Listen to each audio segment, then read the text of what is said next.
The issues and opinions presented on this program are for informational and entertainment purposes only. They do not reflect the views of NLB nor its employees. Covering every corner of the globe, this is From Washington al Mundo with Mauricio Claver Carone, your source for foreign policy and international affairs. Welcome to From Washington al Mundo. I'm your host, Mauricio Claver Carone. And we have just such an important issue going out there. And this is not just an issue of foreign policy and what's happening in Venezuela. It's an issue of freedom of speech. And to explain it, I am really honored and pleased to have a Latin American music legend, a superstar, Grammy Award winner, Willie Colon. Mr. Colon, thank you so much for joining us. Thank you, Mauricio. Thank you for having me, Mr. Colon. I've been fascinated with. You have been very interested in what's been happening in Venezuela and have expressed these opinions. I want to get to that. First and foremost, though, just so that our listeners and people can get a feel for your interest in Venezuela, we all know that you're of Puerto Rican descent and from the Bronx. How is it that you always had an interest in Venezuela? Explain that to us. Well, I've been traveling through Latin America for the last 45 years. And I probably know Venezuela, Colombia, especially Venezuela, Colombia, and Mexico better than most natives, really. I lived in Venezuela for a year during 1985, and I have a lot of friends there. And as a matter of fact, and Venezuela was the first country when I went as a soloist that accepted me, and I sold my first platinum record as a soloist. I got in Venezuela. I sold over 300,000 albums back then. So I have a really warm spot in my heart for them. They've been very generous to me, and when they were doing well, and I just kind of slowly get dragged into this thing, and then I understood. So I'd go back and how things doing when Chavez first came in, and I'd get kind of tepid answers, but then as the time went on, people would look around and then mumble stuff. They were really afraid, and then my friends would write to me from Venezuela and telling me that things are really bad. They got to move out. They're afraid. I think I tweeted something one time, and I was attacked by a horde of people, the most horrible, and that's the wrong thing to do, to someone like me. It just really. So let me understand, and for everyone to understand. I mean, obviously you've been very concerned due to your friends and due to that long history and the warmth you have for the Venezuelan people, have been concerned about what's been happening there. And I know that part of this, in regards to your tweets, you've asked a very legitimate question, which I think pretty much most Venezuelans are asking themselves. And it's essentially, if the current president of Venezuela, Hugo Chavez, who has been now in Havana, Cuba for 2 months and has not been heard of, that perhaps some international organizations, whether it's the Red Cross or the United Nations or the Organization of American States, that, someone should be able to say, hey, the president is still alive and here he is, or some type of proof of life of what is happening. That seems like a very legitimate question, no? Yeah, exactly. That's especially since they have appropriated all of the media. So the people in Venezuela don't even know what's going on. They only see and hear whatever's filtered through. So they don't have a voice. A lot of them have gotten in touch with me and asked me, please don't stop. We want to know, and and there's no answer. There's no answer. The guy that's in power right now, by the way, Venezuela probably went back 50 years. I mean, it's in terrible condition. And when Chavez left to get operated in Cuba, he just pointed the finger. It's not an elected person. So what they have is a de facto government right now. And they are in peril of becoming, a permanent Cuban satellite because of the oil resources.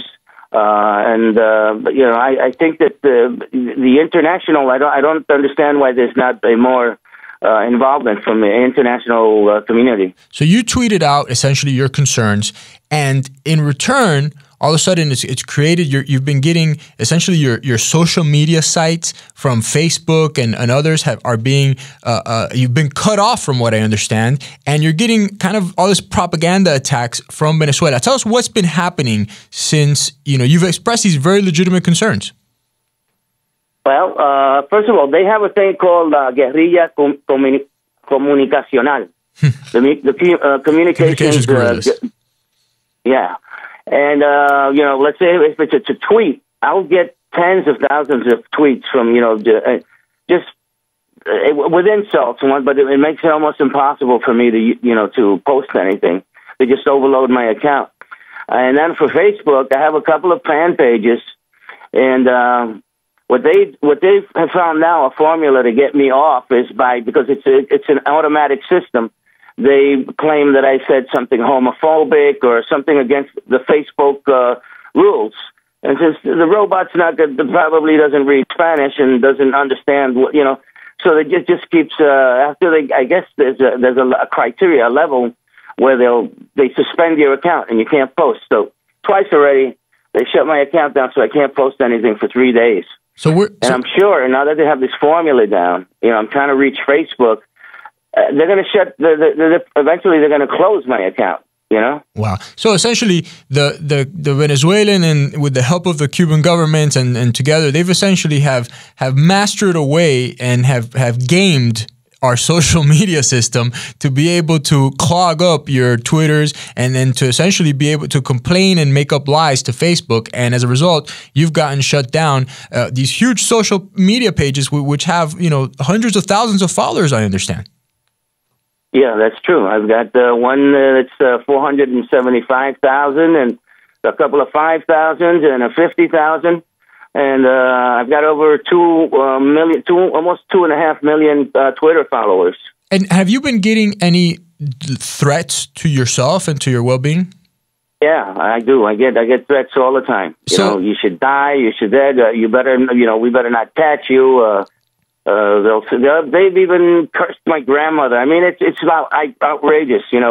It's so vile and offensive that sometimes you got to laugh. Because there's no rhyme or reason to their argument other than just character assassination and just trying to block you, stop you from speaking. So essentially, I mean, you go out there and in our free speech, in our free world, you go out there and you post a very legitimate concern, and as a result, the Venezuelan and Cuban governments have been in a campaign of character assassination against you. Now, you were just recently now in a concert in Mexico. Have you felt Have you felt unsafe? Have you fear for your safety in any regards? Yeah, absolutely. I've been talking about. When things happen, like the Iranian that they've caught in Germany depositing a check from the Venezuelan bank just about a week ago for $70 million. I post things about 110,000 barrels of oil being pulled out of Venezuela to Cuba for free every day. I say a lot of things, so I think it would be economically advantageous if I wasn't able to continue to do this one way or the other. So yeah, I do. It sounds to me that everything that you've posted and you've talked about are things that are in the general mainstream media, and that you've just regurgitated in your social sites and with your creative language or sorts. So it's nothing out there that you've even made up or anything of the sort. You've just been telling the news as it is. No, it's just that I will relay through my Twitter account, and just recently something came out in the ABC of España, where the doctors in Cuba said, that according to that newspaper, that Chavez is not able to speak and he's not able to move, and he's, I personally think he's dead. But when I posted that, it just went wild, and I got shut down again. And have the response from, I mean, the Venezuelan government itself has addressed your tweets and your postings, haven't they? Chavez himself, a while back, answered me directly, and he just lost it and said, look, there's a saying in Spanish that means that they say zapatero a sus zapatos.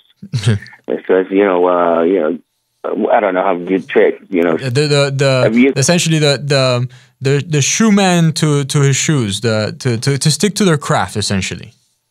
Exactly. Yeah, you play music, and I'll I'll govern the country. And that was before he went to Cuba for this last treatment.